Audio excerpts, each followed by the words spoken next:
Hi everyone, Nemo here. I'm back fact-checking a video from Saints Unscripted regarding Joseph Smith's ability to create and memorize the Book of Mormon. If you're new here, be sure to subscribe and stick around. So let's get to it. So Latter-day Saints believe that the Book of Mormon, as translated by the prophet Joseph Smith, is sacred scripture. But Joseph's story involves visions and angels and revelation, the kind of stuff that might have happened thousands of years ago, but is a bit hard for some people to accept closer to our era. Thus, for nearly 200 years now, people have been trying to figure out how Joseph Smith, if not with God's help, could have produced the Book of Mormon himself.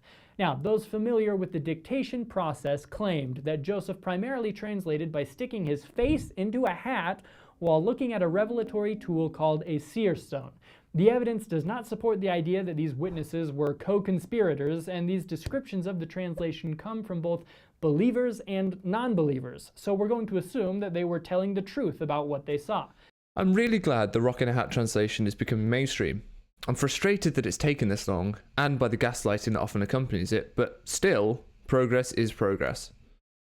Thus, if we're playing devil's advocate but attempting to accommodate for witness testimony, we're assuming that with no prior authorship experience, Joseph rapidly dictated this 531-page book without significant revisions on his first try from memory.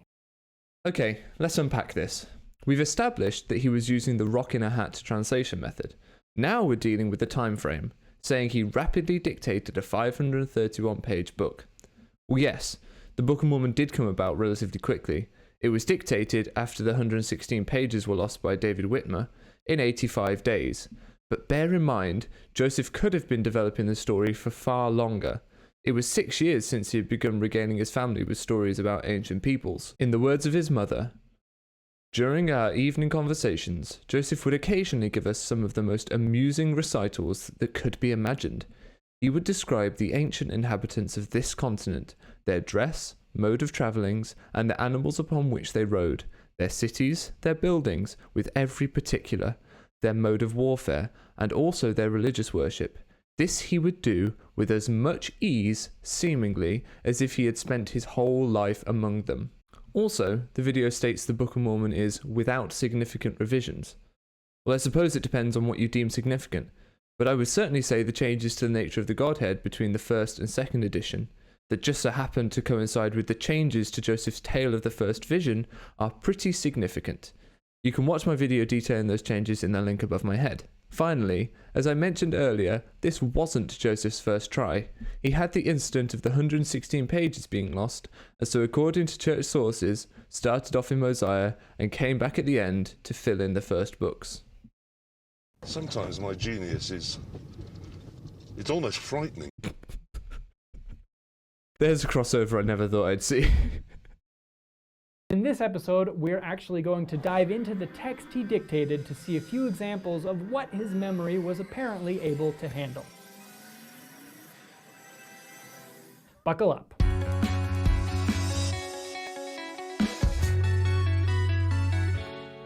The Book of Mormon contains over 500 references to geography, which Joseph manages to keep consistent throughout the text. Cities and landmarks all remarkably stay where they are supposed to be in relation to each other, to the point where scholars have been able to recreate a map based on that internal geographic consistency. That would be amazing, were it not for the fact that Joseph could have realistically used places in his own backyard for reference. A look at Vernal Holly's work, in a paper for the Neil A. Maxwell Institute, shows that the places of the Book of Mormon can be put on a map of northern New York State, and so this must be weighed into consideration. And while the geography may be internally consistent, no archaeologists have ever managed to pin down any of the locations from the Book of Mormon on terra firma. Joseph also manages to keep multiple timelines from 3 different major migrations consistent, accurately balancing dates with the ages of characters, including timelines based on 3 different points of reference and including multiple flashbacks that are also consistently interconnected with each other and the main storyline. He balances hundreds of different characters and their respective roles, many of whose names are totally unique. The first chapter of the Book of Ether contains a long genealogical list of 30 different kings. You may not have realized it, but the rest of the Book of Ether works through this same list of kings in reverse chronological order, again mentioning all 30 of those kings in reverse order up to Ether, the author of the Book of Ether. Surely an incredibly difficult thing to do from memory. Yes, that's certainly impressive. However, not impossible. The world record for the longest list of objects memorized in 1 minute is 54 objects, held by Nabal Padilla. There are people in this world with incredible abilities to memorize and regurgitate information. Dave Farrow from Canada memorized on single sighting a random sequence of 59 separate packs of cards. 3,068 cards. The attempt took 4 hours, 58 minutes, and 20 seconds, not including breaks. Dave made just one mistake during the entire attempt, which he corrected unprompted. That's in a controlled environment where people will be making sure he's not cheating. Joseph Smith's environment was anything but controlled. Also, the premise that he had all 531 pages stored in his mind is creating a false binary, because another option is that he dictated it as he went, having first established a world so real in his mind that he was simply telling a narrative about said world, with possibly some memorized speeches and lists. On countless occasions, Book of Mormon prophets made promises or mentioned details that find fulfillment or are consistently referenced later in the text. They're small details that you've probably never noticed, but each one is important because the smaller the details, the easier it would have been for Joseph's memory to slip up. For example, in Alma 35:13, Mormon wrote, "And thus commenced a war betwixt the Lamanites and the Nephites in the 18th year of the reign of the judges, and an account shall be given of their wars hereafter." He goes off on another subject, but about 15 pages later, Mormon writes, "And now I return to an account of the wars between the Nephites and the Lamanites in the 18th year of the reign of the judges." Mosiah 11:12 describes a tower built near a temple that overlooked the land of Shemlon. 19 pages later, we get another reference to the tower. And guess what? It's still near the temple, overlooking Shemlon, just as it should be. In Mosiah 3:8, Mosiah prophesies about the future life of Jesus Christ, the Son of God, the Father of heaven and of earth, the creator of all things from the beginning. About 250 pages later, Samuel the Lamanite quotes Mosiah using this same exact title as he prophesies about the coming of Christ. As the author clarifies under the original video, those last two references come from King Benjamin, not Mosiah. The fact that consistent phrasing appears in the Book of Mormon is explainable by the idea that Joseph Smith, as well as the characters in his mind, would have idiolects, language, and ways of speaking unique to them. And again, while incredulous that someone could store all this in their mind, that does not make it untrue or impossible. Another example, the Book of Mormon consistently places Zarahemla north of Nephi, but travelers are consistently described as going north down to Zarahemla and up to Nephi, suggesting that topographically Zarahemla was lower than Nephi. So not only is this directionally consistent, but topographically consistent and counterintuitive to how Joseph would have thought about directions. In modern times, going north means going up, not down. Hold on. This is a ridiculous argument.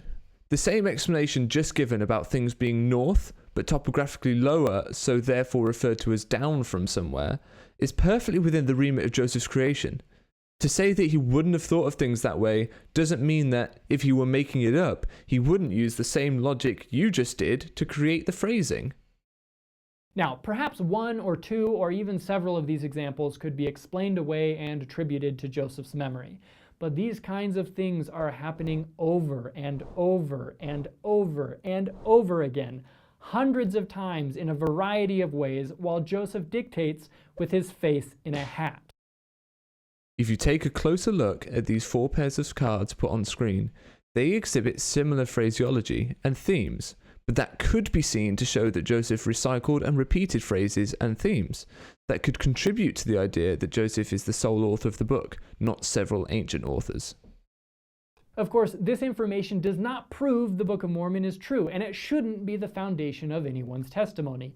But it is data, among much else, that should be realistically accounted for in any theories of fraud. He makes a very good point here. None of this proves the Book of Mormon is true. And having read the Book of Mormon and scratched the surface of its intricate complexity, shrugging it off as a product of Joseph's memory just doesn't do it for me. Shrugging it off as a product of Joseph's memory is a complete straw man. because the actual argument would have to be that Joseph created a whole world in his mind of characters and currencies, locations and relationships, which he was then able to dictate into a coherent and internally consistent narrative. They aren't just shrugging it off as a product of his memory. He didn't just memorize someone else's work verbatim.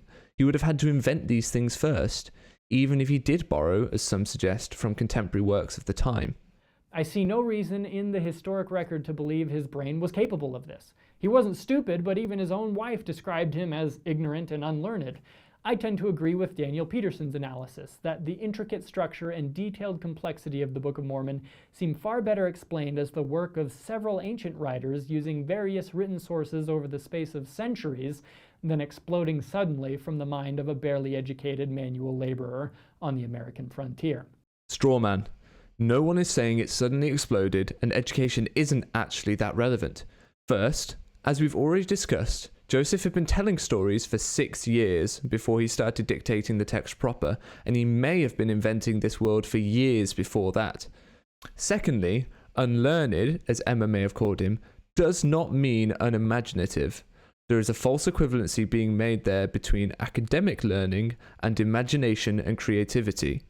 To invent such a world as Joseph would have had to in devising the Book of Mormon from his own mind is a work of great imagination and creativity, rather than academic intelligence. And God certainly does have a habit of using small and simple things to bring to pass great things. But as always, I encourage you to sincerely and prayerfully read the book and come to your own conclusions. Shoot us a message on our social channels or check out the resources in the YouTube description for more info, and have a great day. Summing up, most of this is an argument from incredulity. Just because you find it difficult to believe that Joseph could have written the Book of Mormon from his mind does not make it a false premise. We must be careful not to project our own mental limitations onto Joseph. And the irony here is that the same side making an argument from incredulity is then asking people to believe an equally incredulous narrative, that an angel gave Joseph golden plates that detailed the lives of the ancient inhabitants of America, despite archaeological and genetic evidence to the contrary. Let me know in the comments what I missed, and any extra insights you have. Be sure to drop this video a like and subscribe and ring the bell so you don't miss the next one. Bye now.